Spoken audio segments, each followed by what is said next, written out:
From Cornwall to Birmingham and Johnston and Bexhill, here's Ruben Spire on the radio.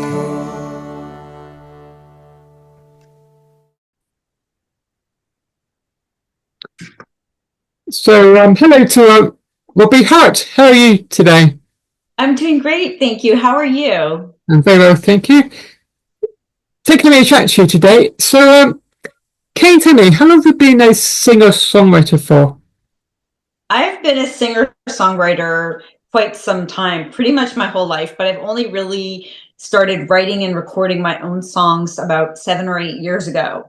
So although music was always my path, it only really materialized in 2017 is when I started writing and releasing my own music. So, I know you used to live in Canada. So, what made you move all the way to the USA? Well, that's a whole story right there. So I used to live in Montreal and I was going on a vacation by myself. I was supposed to go to Paris. It was my dream to go to Paris and just sit at a cafe and write. I was writing a story and I kept getting this feeling not to go. And I kept getting this nagging feeling like, okay, this just doesn't feel right. Don't go. So at the last minute, I changed my plan and I went to Hawaii. And the first day that I was at Hawaii, I met my now husband. I was sitting at a cafe at Starbucks outside, like looking outside, writing in a book, and I was dreaming up a guy in the story and saying how this guy and this girl met so randomly. And this man walks up to me and starts talking to me. So that was it. We dated long distance, and then I ended up moving here to get married. So, can you tell me more about your debut single that you released quite a few years ago now called Don't Count Me Out Just Yet? Thank you for asking about that. You know, I don't talk about my older material that much, but I'm so grateful for that song. So let me think now. About 16 years ago, I had just moved here 17 years ago to New York, and about 15 and a half years ago, I was badly injured out of nowhere. And as a result, I was in severe chronic pain and I lost my ability to sing. So my dream of being a singer for my whole life was taken off the table. And what was worse than that was I was in a new place where I didn't know anybody yet. I had just moved to America and I was at home and in pain for a very long time. And it was a really difficult period. And part of the difficult time was just not being able to sing my way through the pain, which is something I would typically do. If I was upset or hurting, I would belt the pain through the singing and put it into a song. But I wasn't able to do that. And it was just really difficult. And it had been like my means of communicating with the world had really shut down.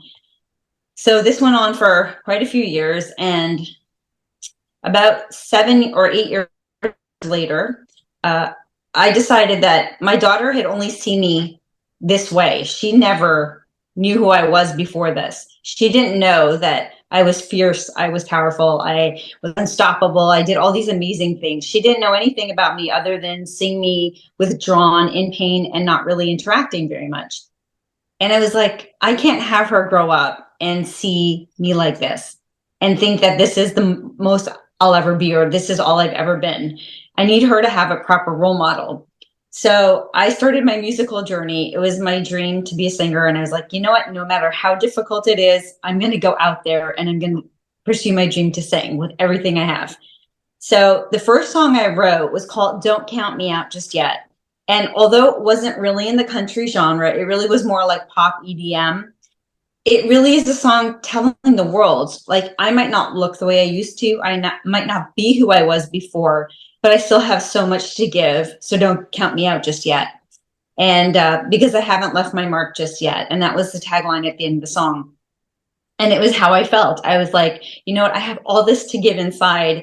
And, you know, don't write me off just because I can't do things the way I used to. I look different. I'm ambulating differently. I just don't write me off.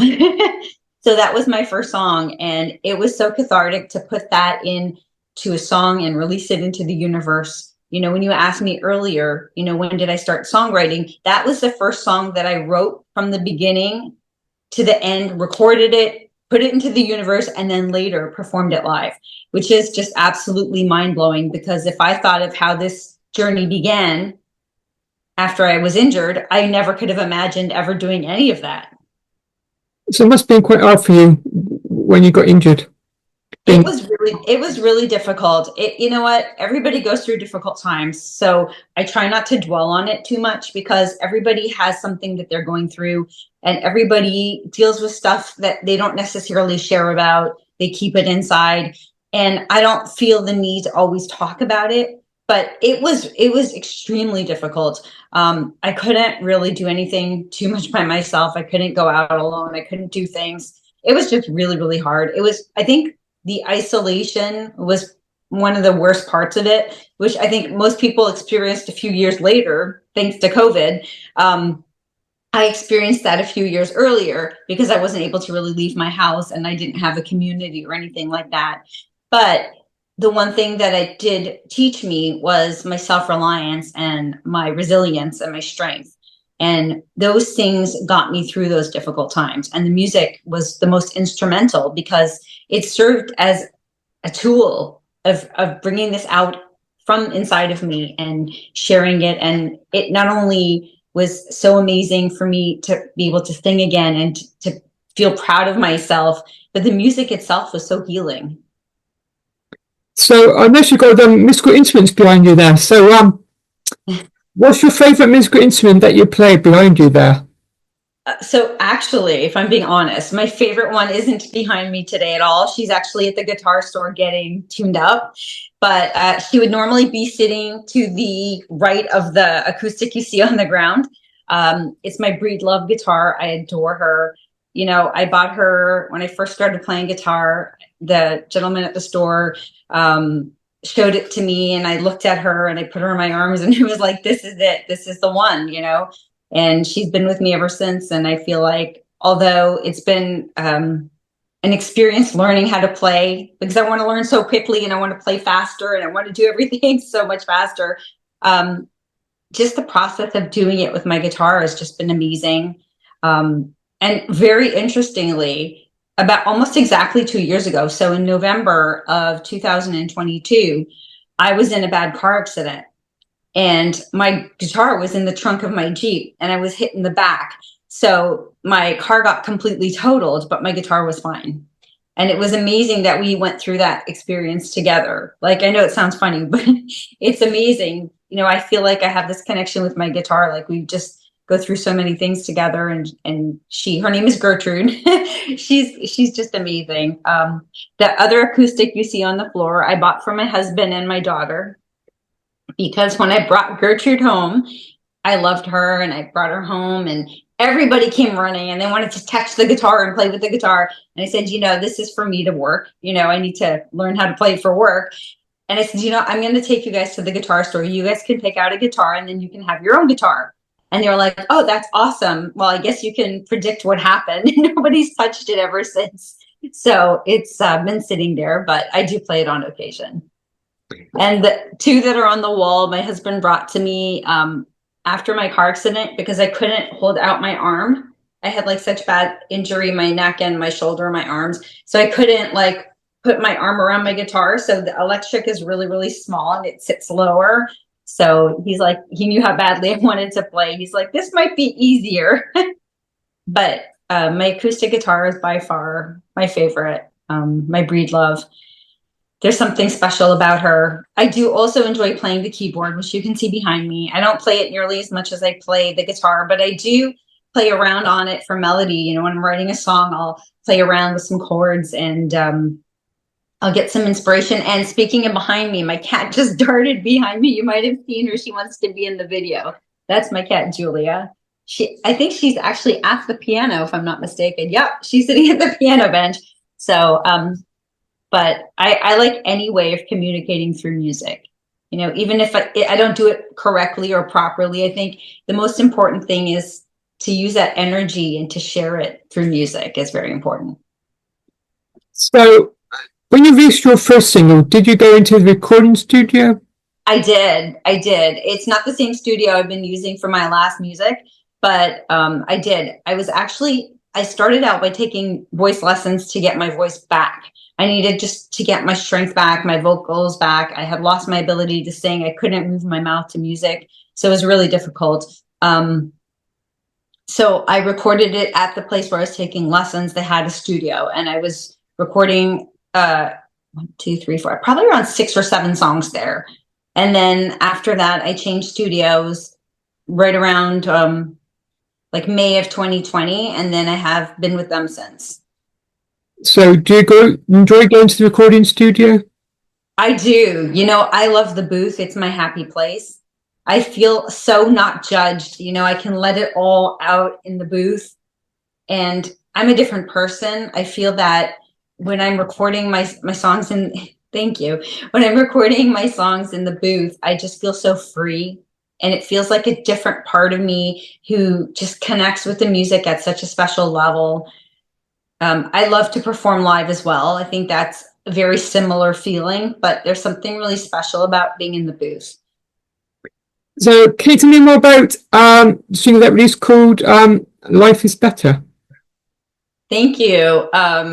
So you're really going to my first originals, and I thank you for that, because I don't often promote them, and I should, because they're great songs. They're very touching to me. Life is Better speaks about my daughter who's now 15.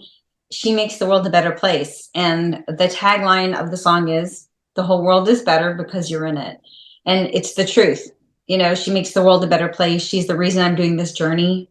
I wanted her to be proud of me. I wanted her to have a role model she can look up to and say, my mom does everything, and without fear or hesitation, she goes out there and puts herself out there. And I wanted her to look up to me and see that. And she just inspires me so much.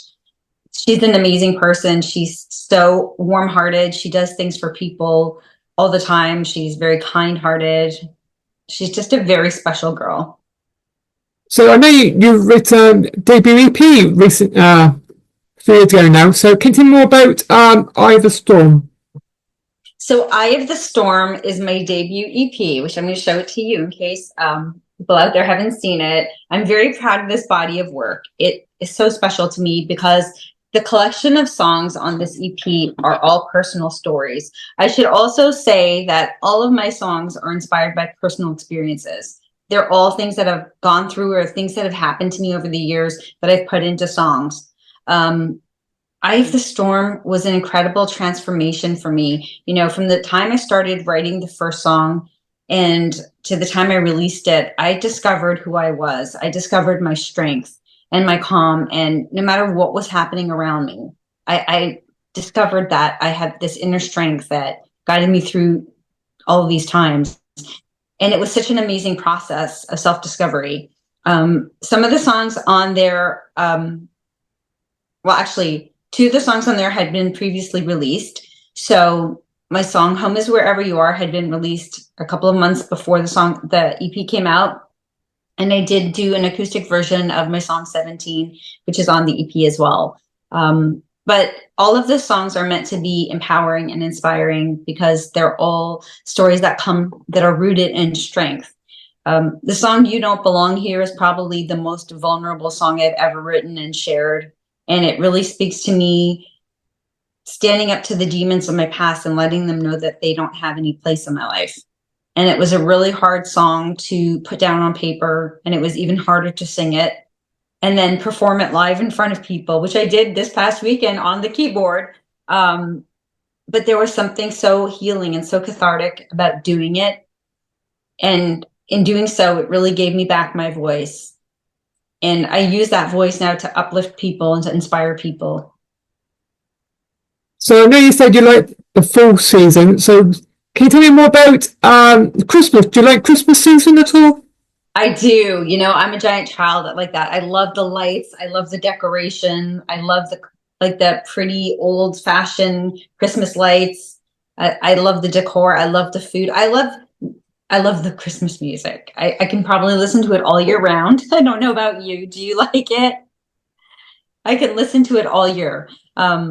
I like the spirit. I like that people are more happy, except for when they're stressed out about getting gifts. But I think that there's something special. People have a different way about them. There's hope in the air that they don't necessarily have during the rest of the year. And I just wish that that could carry over to other seasons. And the kindness to strangers and doing nice things for other people just because it's Christmas. I wish that that would spill over to like all the time. But I love Christmas. I love pretty much everything about it except for the commercial aspect. So, can you tell me more about the single that was called, Christmas single called Jingle Bell Rock? Oh, well, thank you for asking about that one. I think that came out in, I think, 2021. And I was like, you know what? I need to release a really joyful Christmas song because it was in the midst of a lot of difficult times for everybody. And it's such a fun song, Jingle Bell Rock. I said to my producer, Matt Anthony, I'm like, Matt, I really want to do a rendition of Jingle Bell Rock, and it has to be so fun. And he did an incredible job on the track. He electrified it, and it just brought this incredible energy, which I'm so proud of because even sometimes I'll hear it, it'll come onto my streaming or something, and I'll hear it in the middle of summer, and I'm like, yeah, I can still listen to this today because it has such a great energy to it, and it's such a fun song. So I hope other people got that out of the song and did enjoy listening to it as well. So, can you tell me more about Sticks and Stones? Okay. Well, that one has a good story. So that song was inspired by a very toxic relationship that I had been in quite a few years ago. Like a toxic relationship, it started out great. Everything was fine. And then things were happening not the way that the person said that they were supposed to. And that, you know how it goes. And it was apparent that it wasn't on the level. And when I started putting two and two together, I just nicely mentioned it to the person. I just questioned something and they flipped like a switch. They went from being nice to being completely off the charts toxic. And calling names, gaslighting, slandering, the whole thing. And personally, I don't ever have the time to respond to people like that because it's just not something I have. I have so many things to use my time and energy for, so I never felt the need to ever go out there and respond to it. But it did fuel a really good fiery anthem. And I've heard from so many people that the song really resonated with them because they've gone through something similar. So I know you did a duet recently with Lynn Swanme, so Love Like That. So can you tell me how did that come about?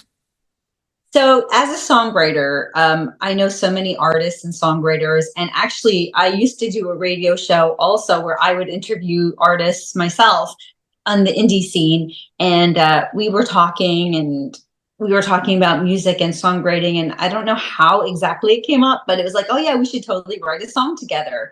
So she had never done a co-write before, and I was like, this will be really a great experience. So I was thinking about a story that I had in mind of something that happened to me, and I shared it with her, and I said, a long time ago, many, many years ago, I went on this cruise with my friend, and I went to go meet this, I encountered this lady at a, what do you call that? Like the eating hall upstairs, where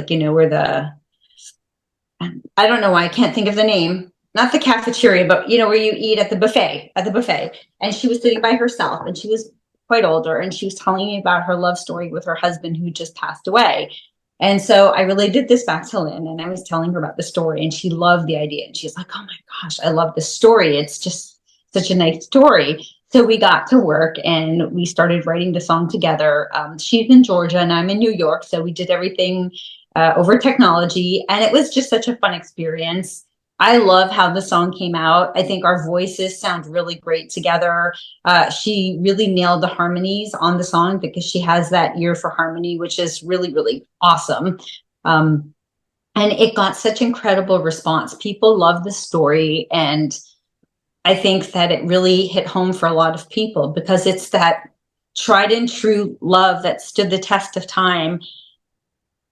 And a lot of people just really found themselves in that story. And it was really well received. And actually, we just found out yesterday it was nominated, or a finalist rather, for the Who's Who Country Music Awards. So I'm very excited for that. Well, the best of luck with that. So, thank you. So can you tell me more about your latest single? for called Sawdust on the Floor. So Sawdust on the Floor came out on Friday, September 20th. So it was last Friday. I guess it was last Friday. I can't even remember when that is. It came out on September 20th. And it was inspired by my growth on my journey over the last several years since my injury and even well beyond, how every time I've gone through something difficult or challenging, the experience has shaped me and molded me into this resilient person that I am today. I'm more empowered, and I'm a different person than I was 15 years ago when I was in the state that I told you about earlier. And ever since then, with every difficult situation or every hardship since then, I've grown, I've changed, I've evolved, and I'm not the person that I was. I've transformed into this current version of myself. It's a more empowered version of myself. And I couldn't be more proud to be standing here in this empowered state that I am today, especially with everything I've been through. A lot of times people go through things like that and it makes them bitter or angry. And I understand that sentiment. But instead of doing that, I took it and I turned it into something positive. And I try to see it. I wouldn't be the person I am today if I hadn't gone through this path and this journey.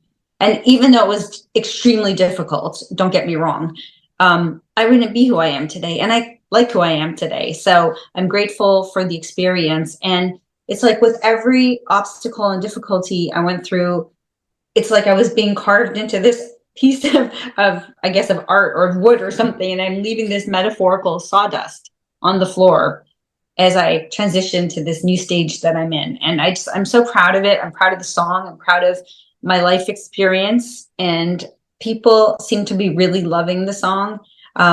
It's definitely a different vibe than what I typically put out.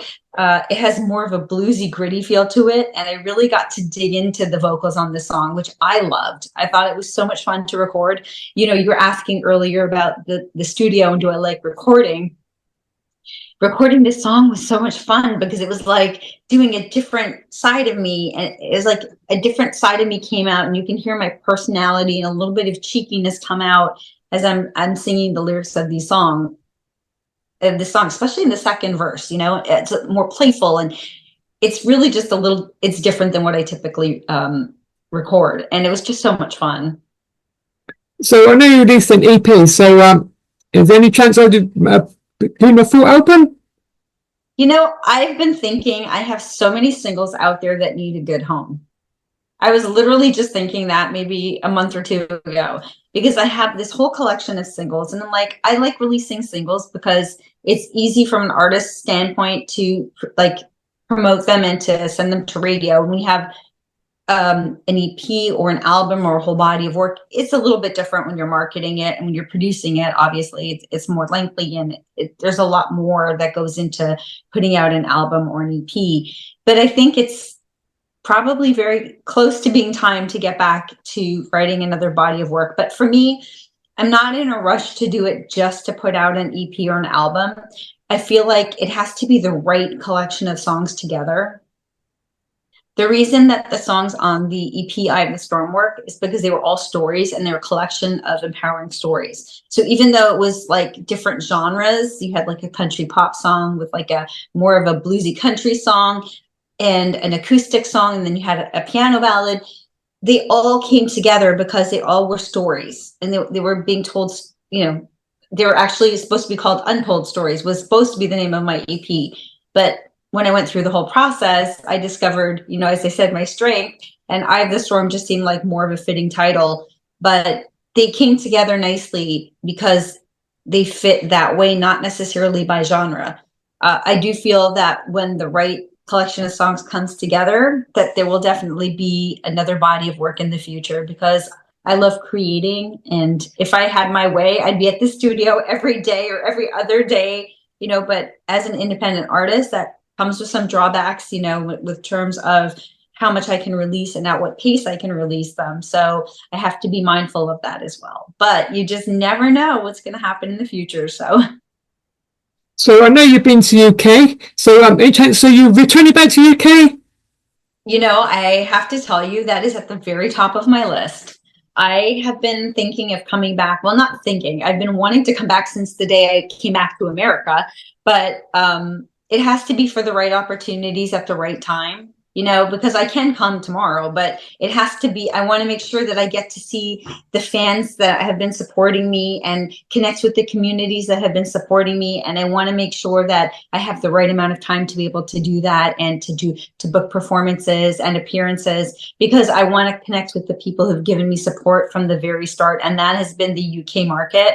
I've received so much support out in the UK, and I'm so grateful for the support. And I would love to be back. I'm actually in the process of trying to narrow down a schedule. We were trying to come back this past summer, but the schedule wasn't lining up. So I do have a daughter who is starting high school this year. So it was just the timing wasn't right, but I'm definitely looking into that. And I promise to keep you posted, because it would be great to connect with you in person. There's some great venues, especially where I live. So yeah, I'll have to send you an email about them. Okay, absolutely. Yeah, I'm definitely, I have my finger on the pulse there, because I'm definitely hoping to come back sooner than later. It's at the top of my list. There's 2 or 3 spots that I really want to go to, and the UK is definitely at the top of the list. I do want to play in my home country of Canada, because that's my native country, and it would be amazing to play a hometown show, or, you know, a Canadian tour or Canadian leg of a tour. I would love that, because that's where I'm from and that's my roots. But I've also spent my entire music career in the US. So this is also where my music career began. So I'd love to reach out to more communities here in the US as well. So finally, can you tell me, what's it like being an independent artist for you? If I'm being honest, I'm very happy to be an independent artist. My dog agrees. He's saying he agrees. I love that I can choose what I write about. I love that I could choose how I dress. I love that I could choose to do things my own way, and I don't have to give in to other people's expectations for that. To me, I'm all about being authentic, and it has to be authentic to me, and whatever I do has to be my truth, and it has to work for me. And I'm happy to be independent, because I get to make those calls and I get to do things the way I want to do them. I get to write songs about difficult situations that some record labels may not want me to release. And for me, it's important to share those stories. You know, songs like Outside My Window, Life is Better, Sawdust on the Floor, they all talk about difficult times or personal times that some people may not, some record labels may not want to share. So I'm very happy to be independent from that point of view. I also get to determine my tour schedule, and I get to determine how and when I travel to support my music career, while also being a mom, which is really important to me, because both of those jobs are very important to me. And neither of them, I wouldn't want anything to conflict with either of them. And I'm very happy that I get to decide, this isn't a good time to go, but this is a great time to go. And I have the flexibility to make those decisions myself. And again, I like to write about things that are authentic to me, and sharing those messages so important to me. And I'm just very happy to be able to have the creative control to do that, and to be in charge of my own music. So finally, can you tell me, listeners, where can I find you on your social media? I'm sorry? Can you tell me, listeners, where can I find you on your social media? Thank you. Yes. So my website is robbieharte.com. That's www.robbieharte.com. I'm on social media at Robbie Harte Official, and they can find me on their favorite streaming platforms at Robbie Harte, ROBBIEHARTE. I'm thinking of chat to you today. Thank you so much for having me. It's been wonderful seeing you again and chatting with you, and I hope that we get to do that again soon. Enjoy the rest of your day. Thank you. You as well. Yeah. Goodbye. Bye. Bye.